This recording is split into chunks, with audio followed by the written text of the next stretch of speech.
Hindu calendar के अनुसार हर महीने 2 एकादशी तिथि पड़ती है जिन पर भगवान विष्णु की पूजा की जाती है। हर साल फाल्गुन मास की शुक्ल पक्ष की एकादशी तिथि पर अमल की एकादशी का व्रत रखा जाता है।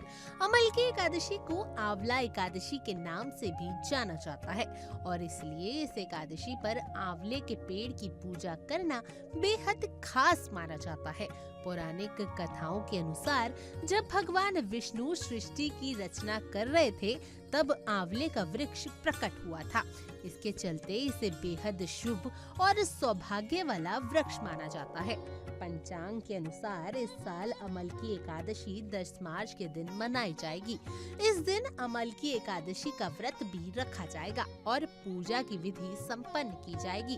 अमल की एकादशी के दिन व्रत का पारण अगले दिन 11 मार्च सुबह 6:35 से 8:13 के बीच किया जा सकेगा। अमल की एकादशी के दिन कई शुभ योग भी बन रहे हैं।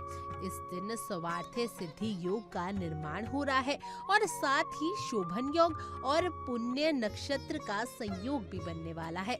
स्वार्थे सिद्धि योग सुबह 6:36 से शुरू होकर रात 12:51 तक रहेगा। इसके अलावा शोभन योग सुबह से लेकर दोपहर 1:57 तक रहने वाला है। चलिए सबसे पहले अब समझते हैं कि अमल की एकादशी का महत्व क्या है। अमल की एकादशी के दिन भगवान विष्णु की पूजा करने से कई तीर्थों के दर्शन करने के बराबर पुण्य की प्राप्ति होती है। इस दिन भगवान विष्णु जी की पूजा करने से मोक्ष की प्राप्ति होती है। इसके अलावा इस दिन आंवले की पूजा करना शुभ माना गया है। मान्यता है कि आंवले के पेड़ में भगवान विष्णु का वास होता है, इसलिए इस दिन इनकी पूजा करने से जातकों को हर तरह के दुख दर्द और पापों से मुक्ति मिल जाती है। अमल की एकादशी के दिन पूजा से जुड़े कुछ नियमों का ध्यान रखना भी बेहद आवश्यक है। इस दिन भगवान की पूजा के साथ ही आंवले की पूजा करना भी अनिवार्य होता है। अमल की एकादशी के दिन आंवले से बनी चीजें खाना शुभ माना जाता है। कहते हैं कि ऐसा करने पर अक्षय फलों की प्राप्ति होती है। आंवला एकादशी के दिन शकरकंद और कद्दू का सेवन करना भी शुभ होता है। इसे सौभाग्य में वृद्धि के लिए शुभ माना गया है। एकादशी के दिन मांस या मदिरे का सेवन भूलकर भी नहीं करना चाहिए। कहते हैं ऐसा करने से बेहद अशुभ होता है।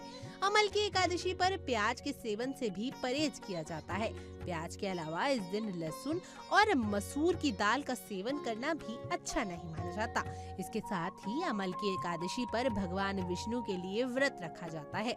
इस दिन ये कोशिश की जाती है कि किसी भी तरह के बुरे ख्याल मन में न ला जाएं।